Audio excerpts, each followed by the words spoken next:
我嫁给宋凌云3年，从未对他有过任何猜疑。就算他的秘书将2人亲密的照片甩在我面前，说不被爱的才是第三者，我都以为是误会。直到我怀孕后，他亲口告诉我：“吴念，我们离婚吧，我想给他个名分。”我才如梦初醒。可等我同意离婚后，他却又来求我的原谅。大家好，开始今天的分享之前，希望你能给人间烟火点个订阅，我将会分享更多优质的内容。嘟嘟，电话响了几声后，传出机械的女声：“您拨打的电话已关机，请稍后再拨。”我放下电话，看着满桌的菜和餐桌上放着的医院孕检单，微微有一瞬间的愣神。这时候，宋凌云在做什么呢？明明是他出差前告诉我，今天是我的生日，一定会回来陪我。可现在他怎么还没回来？我固执地坐在餐桌前，一定要等他。可等到凌晨的闹铃响起，等到满桌的菜毫无热气，他都没回来。我打出一大段谴责撒娇的话，却迟迟没有发出去，因为我发现我俩的聊天页面早就变成了我一个人的独白。阿云，什么时候下班？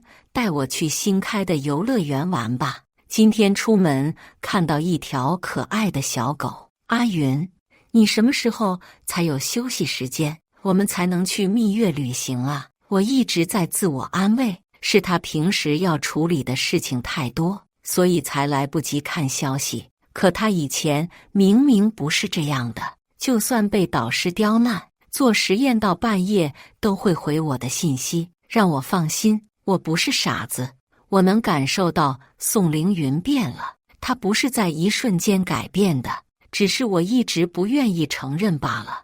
我将冷掉的饭菜一股脑地倒进垃圾桶，又将冰箱里的蛋糕拿出来摆到桌上。这个蛋糕是今天下午的时候蛋糕店的老板送来的。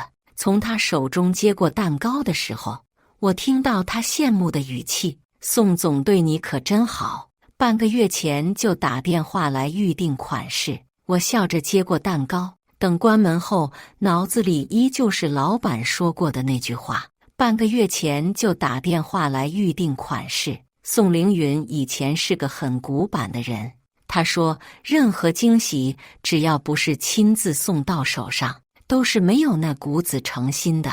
他也说到做到，每次过生日过节都是亲自把礼物交到我手里。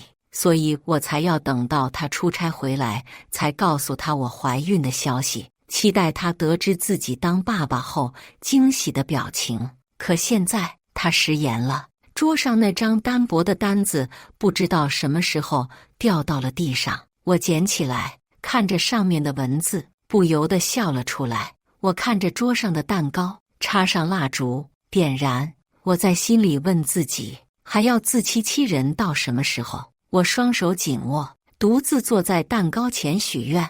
可等到蜡烛燃烧殆尽，都没能想到自己该许什么愿望。算了吧，反正愿望终究只是愿望，就算许了，也不可能会实现。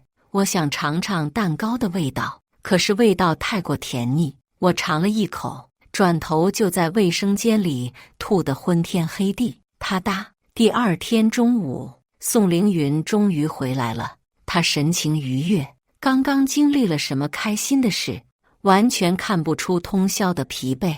可在看到桌上残缺的蛋糕时，却微微皱眉。我坐在沙发上，呆呆地看着他，他回过头与我对视，眼神里是不耐烦。吴念，你吃完蛋糕为什么不收拾？我没接话，低头看着手机上的视频。是宋凌云的秘书赵白薇发的朋友圈，他站在一个身姿修长的男人旁边，亲昵地挽着手看日出。配文：爱你的人总是会跨越千山万水来陪你。我和宋凌云是在大学摄影社团里认识的，我们同拍一道风景，交换心得，也常常会2个人一起相约去拍日出。那时候的他开朗、热情，长相出众，学校里有不少人都是他的小迷妹。当我在宿舍宣布追他的时候，舍友都被我吓了一跳。念念，你没发疯吧？但最后我们在一起，居然不是我追的他，而是他追的我。他高调地在朋友圈晒出我和他在日出时的合照，光影、背景和相爱的两个人，一切都恰到好处。我好奇地问他为什么喜欢我，他说他对我一见钟情。说完还害羞地低下头，我看见他红透的耳根，而现在暴露在我眼前的只有他的背叛和我的不堪。我将手机放在茶几上，循环播放着那条视频，双手指紧紧地扣着沙发，指尖泛白。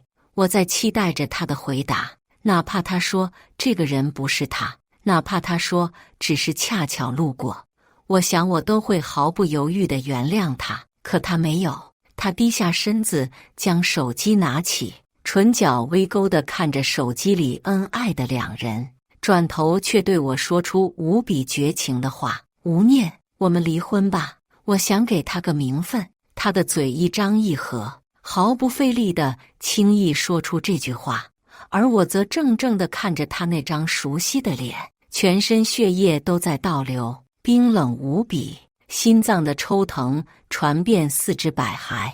这是怎么回事？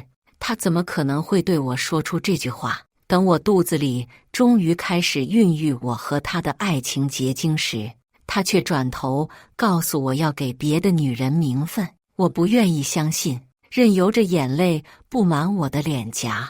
爱我的宋凌云怎么可能会说要和我离婚？我不接受，我也接受不了。我摇着头，胡乱地朝他说着一些不着边际的话，可我怀孕的消息终究是没说出来。他看着我这副样子，叹口气，将离婚协议书放在桌上。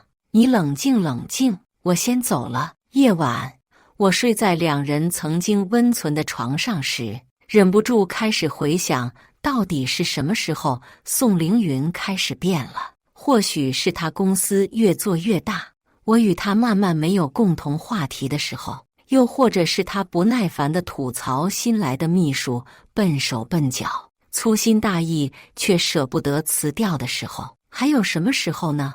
我与他渐行渐远，而我却没有察觉。徒留在原地的时候，手机里弹出一条消息，是赵白薇专门发给我的。图片里，她靠在男人的肩头，身下是酒店的白床单。这不是她第一次发与宋凌云的暧昧图片来挑衅我，甚至这次她都没再发来任何文字刺激我。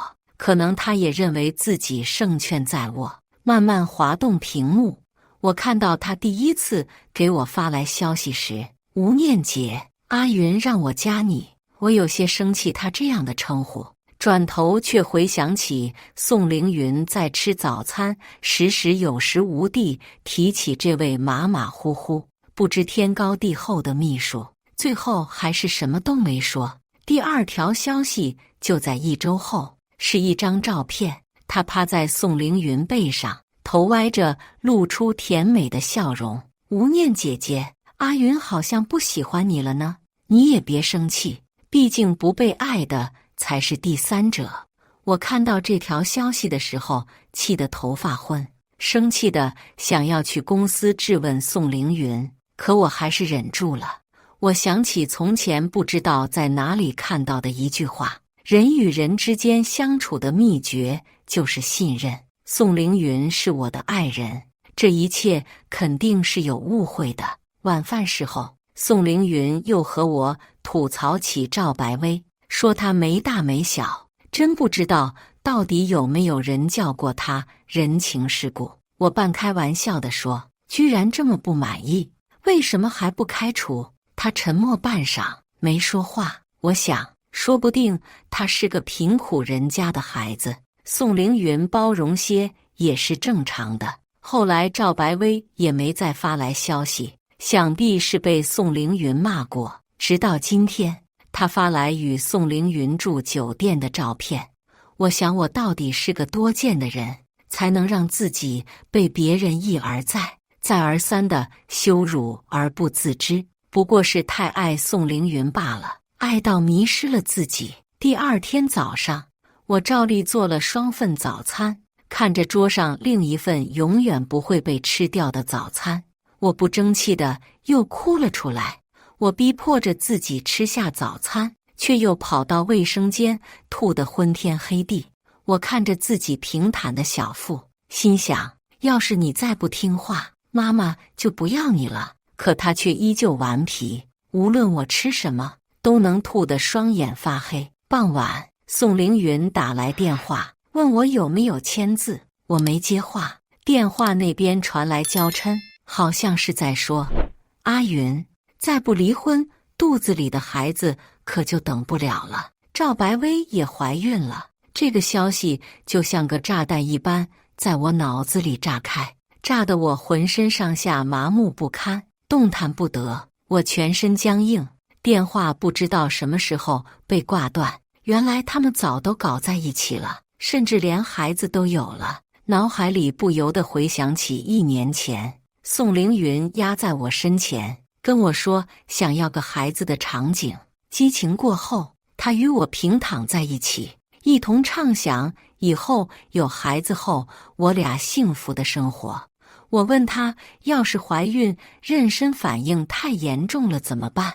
他心疼地把我抱在怀里说，那我一定会陪在老婆身边，给你请医生。后来我俩一直备孕，却一直怀不上，去医院检查，医生说我是不易受孕体质，但可以选择试管受孕。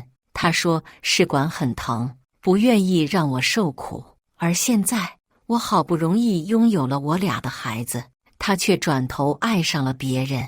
我预约了医院的人流手术，在出租车上，我抚摸着扁平的肚子，心里不断地给这个还没出世的孩子道歉。胃传来阵阵抽痛，是我3天没能吃饭的惩罚。我看网上的人说，一般的乖宝宝都不会太折磨自己的妈妈，关闭手机，自嘲地笑笑。这个孩子或许跟他爸爸一样，都不想让我好过。我转头看见路边超市门口挂着的横幅，祝各位母亲母亲节快乐。我低下头看着手机，原来今天是母亲节呀！我给妈妈发去消息，祝她母亲节快乐。她和爸爸离婚后便独自一人生活，从不主动与我联系。想必在她看来，我身上也残留着些许曾经痛苦的回忆。不一会，头像闪烁，谢谢。我好像能透过手机看到她那张冷漠又疏离的脸，是我的妈妈，又不是我的妈妈。孩子总归是幸福的产物，我不能让家庭变成他一生的惩罚。就像我一样，在医院里接待我的是个年轻的女医生，她反复地向我确认不要这个孩子吗？不知道为什么，明明在路上下定决心的我开始动摇。医生让我在外面的长椅上考虑一下，不要做让自己后悔的决定。我看着走廊上形形色色的人，有孕晚期盼望着孩子出生的父母，也有查出怀孕在门口欢呼雀跃的夫妻。我不争气地想，要是赵白薇没有出现的话，我是不是也能像他们一样幸福？而答案是不行。一个要变心的男人总是能找到各种借口出去寻欢作乐，我怎么会把希望寄存在他身上？转过眼，再抬起头，我看到了2抹熟悉的身影。宋凌云搀扶着赵白薇，像一对天造地设的爱人朝我这边走来。我想逃，却避无可避。无念，你怎么在这？男人眉头紧锁，语气中有些不耐。我的眼神在他和赵白薇之间流转，最后锁定在他俩紧握的双手上，扯开干裂的唇角。宋凌云，婚内出轨，我可以告你。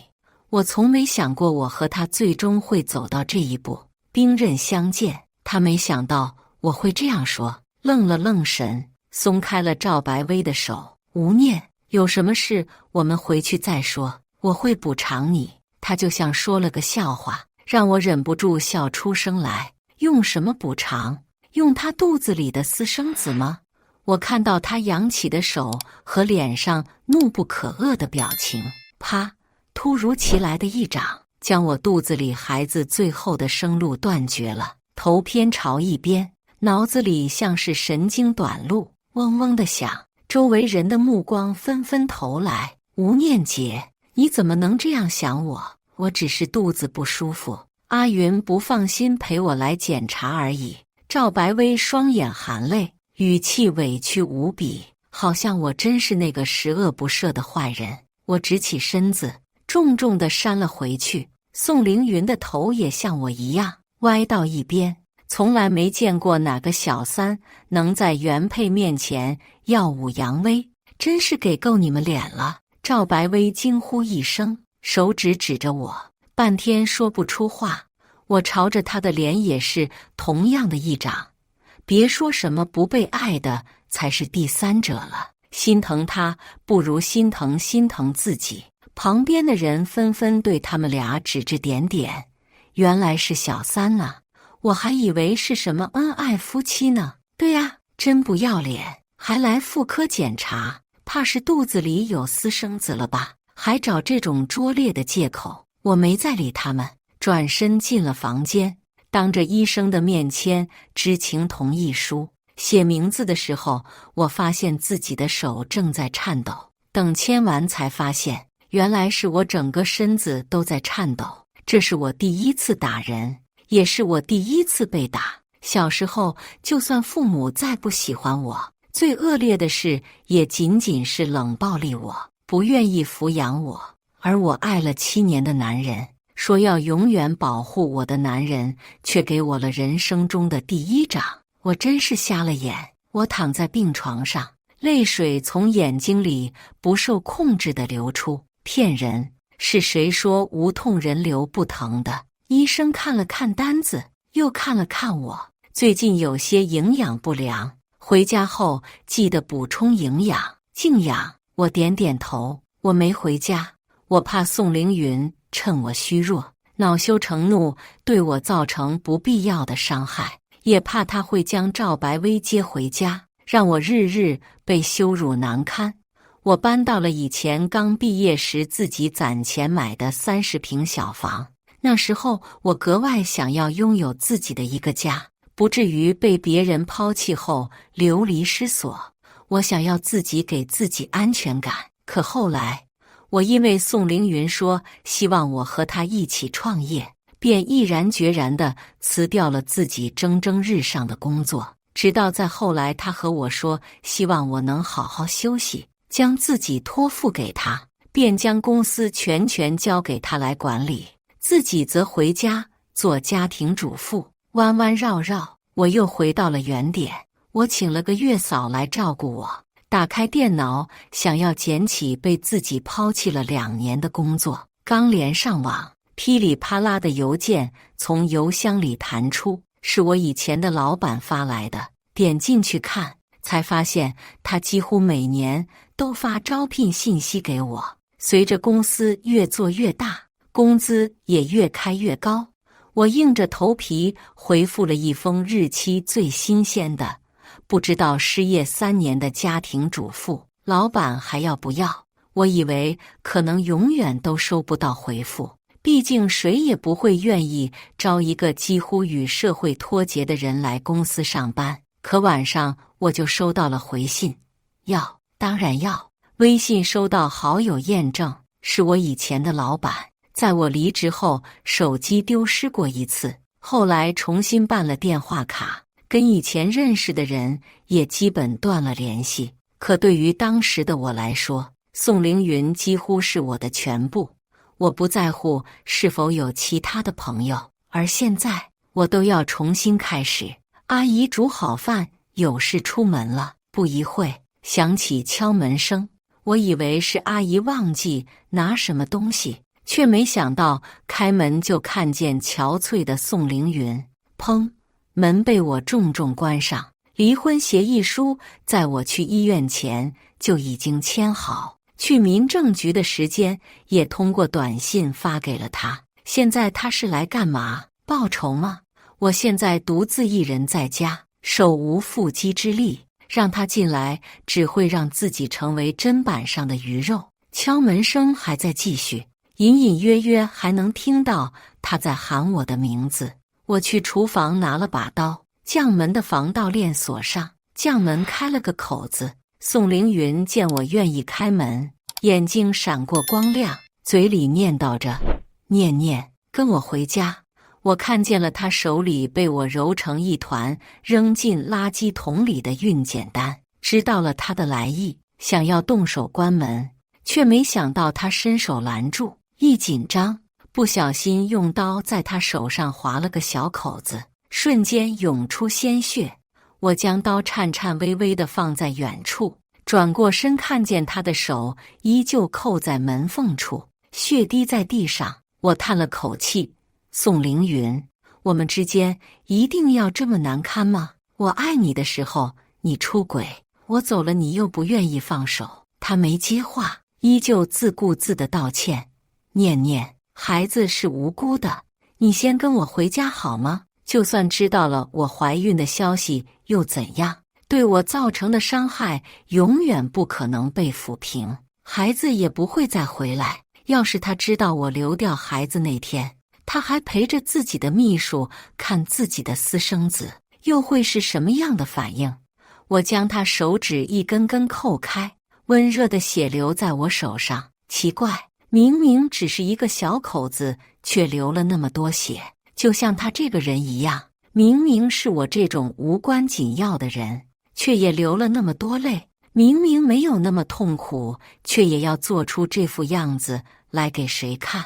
我一边扣他的手指，一边摇头说：“宋凌云，这段感情由你开始，由你终结。我放过你，你也放过我好吗？”眼泪不争气地滴到地上，语气也开始哽咽。为什么你已经和赵白薇有了孩子，却还把我像个傻子一样蒙在鼓里？你走啊，我不想见你。他突然泄了气，门被我重新关上，地上的血迹被我用毛巾一遍遍擦得干干净净，就像他在我生命中的痕迹，迟早有一天会消失得无影无踪。半月过后，离婚日期到了，一早我就坐在民政局门口的铁凳子上等他。一阵风吹过，地上的落叶被卷起，天上乌云密布。这个城市的秋天天气就是这样，黑沉沉的。恍惚中，我看到年轻的我和他领证那天也是这样的天气。他将我搂在怀里，指着树上悬挂着的枯黄的叶子说：“念念，你知道吗？秋天结婚，说明我们会永远在一起，直到暮年。”我仰起头，眼睛亮晶晶地看着他。那时候的我是多么希望能和他永远在一起啊！我猛吸一口鼻涕，擦掉被秋风吹出的眼泪。看来秋天结婚的确如同落叶，迟早有落下消融的一天。就像我和他之间的感情，我等他到中午，他才姗姗来迟，身后还跟着个不速之客。我看了眼他们俩，转身进了民政局，填好单子，却被告知30天后再来一次，才能拿离婚证。宋凌云像是松了口气，将结婚证收好。念念，你还记得吗？我们俩结婚那天。我抬眼看看他，又看看不远处站着的人，笑着说：“宋总一定要和我在怀着孕的小三面前回忆曾经的恩爱时光吗？”我看着他一阵青一阵白的脸，大步走了出去。经过赵白薇身边时，我听见他耀武扬威的声音：“我早和你说过，你还不信。”我没理，因为害怕跟他说话会详致。虽然我在家已经适应了差不多1个月的工作，可始终线上和线下的差距还是挺大的。老板说先给我个普通的管理层做一下，作为过渡。老板是个商人，不是慈善家，当然是看到了我身上的价值才会选择我。曾经我是他手下最得力的帮手，后来是行业里实力不容小觑公司的创办者之一。一个慈善晚会，老板说让我陪他参加，我看着镜中好久都没穿过晚礼服的自己，出了神。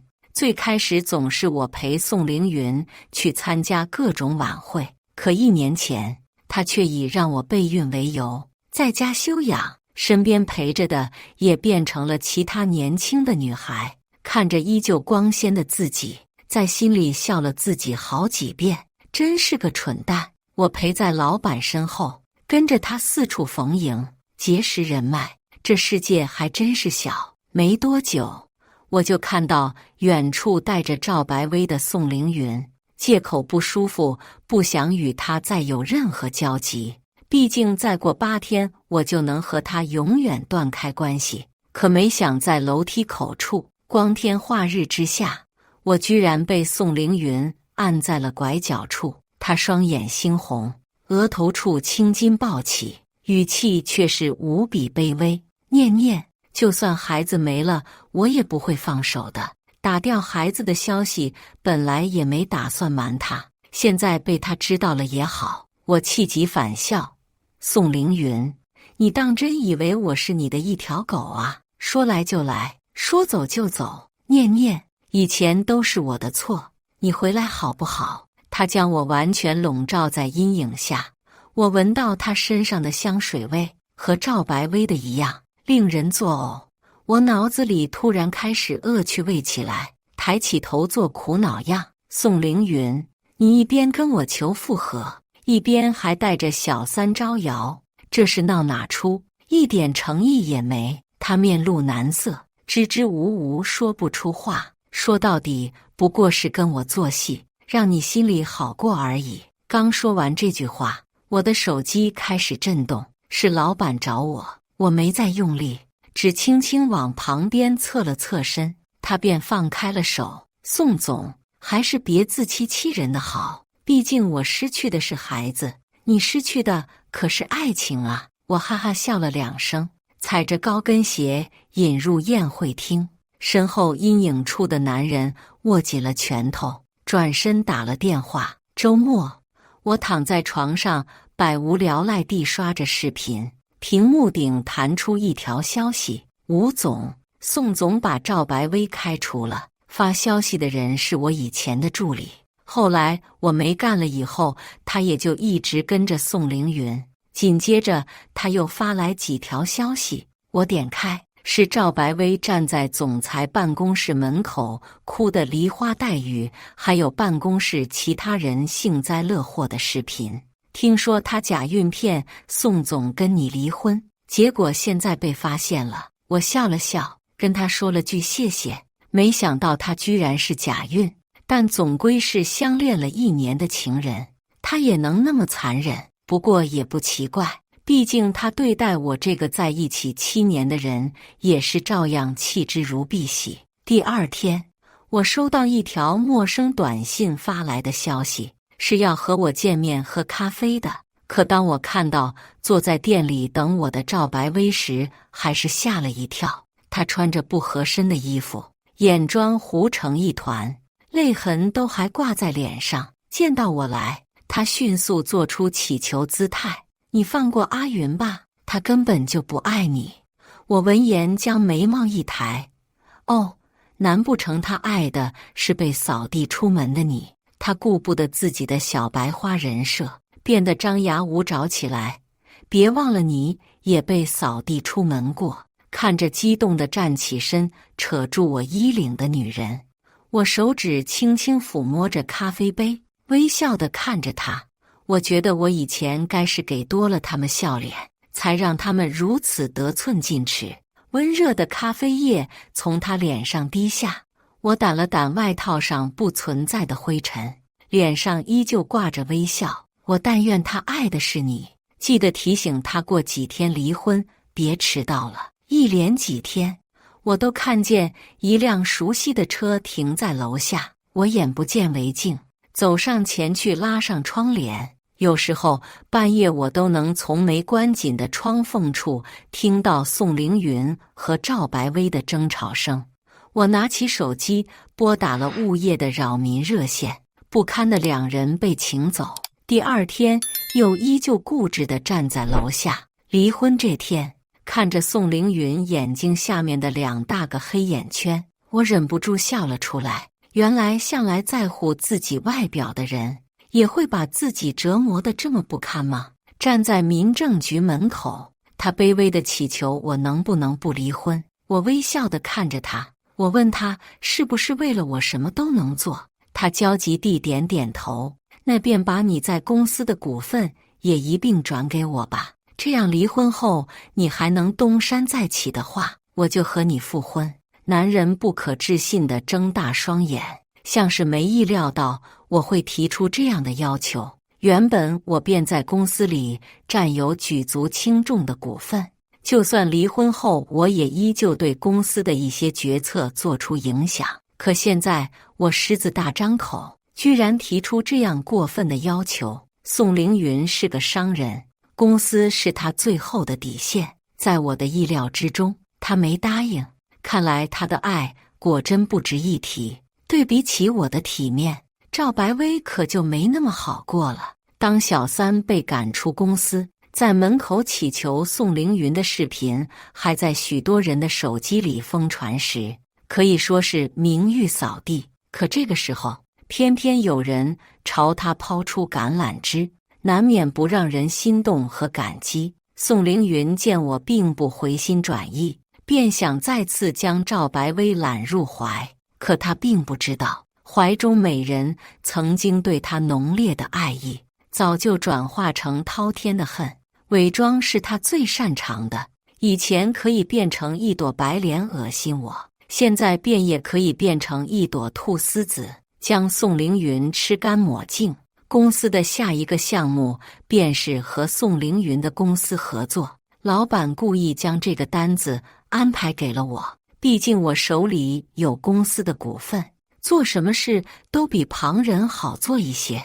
再次与宋凌云见面是在办公室里，我看见他身边跟着的秘书依旧是赵白薇，提醒他不要陷入美人坑，他反而却不以为意，只觉我在吃醋，反过来对我说道：念念，只要你现在还愿意回来，总裁夫人的位子还是你的。宋凌云，别以为自己永远都是块香饽饽。站在他不远处，沉默半晌，我突兀地开口问他要不要我手里的股份。他转过头，震惊地瞪大眼睛。现在公司正在他手里被发展的蒸蒸日上，我选择在这个时候卖掉，明显是个不明智的决定。念念，别跟钱过不去。他依旧固执地认为我是在和他赌气，管他呢，反正也早都不重要了。你不要，我可就低价卖给其他股东了呀。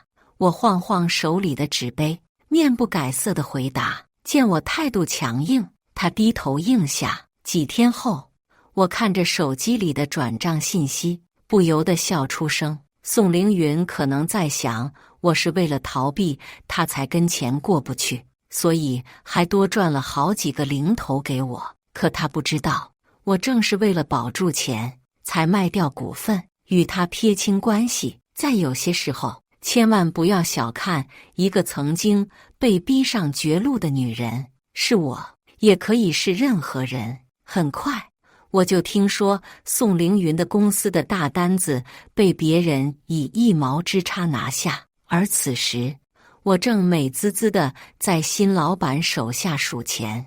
老板给我倒了杯茶，3年不见，功力见长。他开始以为是意外，可在一次运筹帷幄的竞标时，被人透露了竞标价，而造成了几百万的损失后，宋凌云很快便开始怀疑在我头上。可我早已3年都没参与过公司事务，更是在半个月前就卖掉了公司股份，怎么看都不可能是我。我这边打消了疑虑，赵白薇那边也自然而然地被他盯上。可是能被他迷惑1年的他，又真的能看穿赵白薇的伪装吗？公司的资金开始周转不开，离职的人越来越多，慢慢的，陪在宋凌云身边的人也越来越少，最后只剩下赵白薇。她依旧每日都悉心陪伴着自己的爱人，哪怕他暂时陷入危机。宋凌云身上的债务越来越重，对赵白薇的依赖也越来越重，公司里的大单子也放心地交给他去做。直到有一天，在楼下咖啡店撞见和竞争公司老板谈笑晏晏的赵白薇时，他彻底崩溃了。赵白薇被他打倒在地，也依旧是一副可怜兮兮的模样。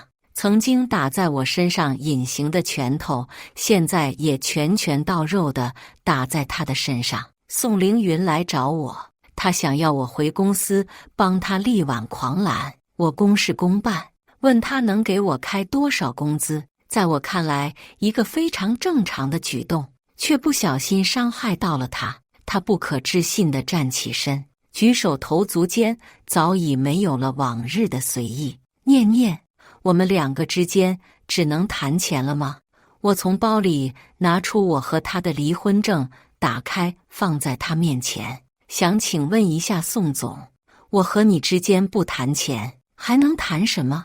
他脆弱的神经被我刺激到，突然开始大喊大叫起来。念念，我知道以前的事都是我的错，只要你愿意帮我，以后我们还可以回到从前。念念，我爱的是你啊，我只是被那个恶毒的女人暂时迷惑了双眼，只是犯了男人都会犯的错。我淡定地站起身，既然宋总不打算好好谈的话，我也没有在这里的必要了。500万。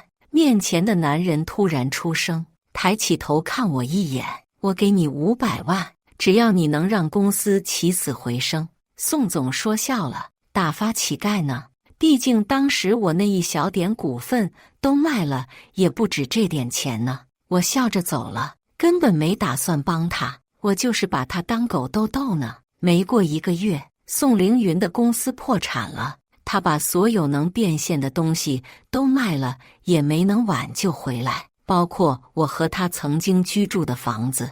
3年的努力付诸东流，还剩下一屁股债务。而我和他刚创办公司时，他就是这样，只是背负债务多和少的区别罢了。公司是我和他一起创办的，总不能我走了他还能照样风光吧？宋凌云这才反应过来，将赵白薇告上法庭。可赵白薇早就疯了，从被他赶出公司、颜面扫地时，就已经确诊了精神分裂。他又想来找我，可我早都已经辞职。入职这家公司的原因，也只不过是为了报复他罢了。时隔10几年，我再回到海城，听以前的老板说，海城多了个乞丐，疯疯癫癫的在大街上到处说自己以前是个大老板，还有个爱自己的老婆，还有个可爱的孩子。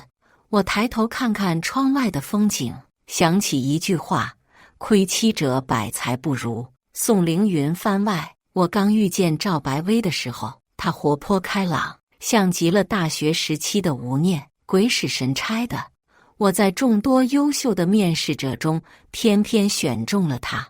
有些后悔自己的决定，我让助理告诉他干不好试用期结束就直接将他辞退。可后来我却一而再再而三地忍让了他，开会拿错材料，又或者是让他安排行程他忘记后，他会笑嘻嘻地解释，再瘪着嘴来认错。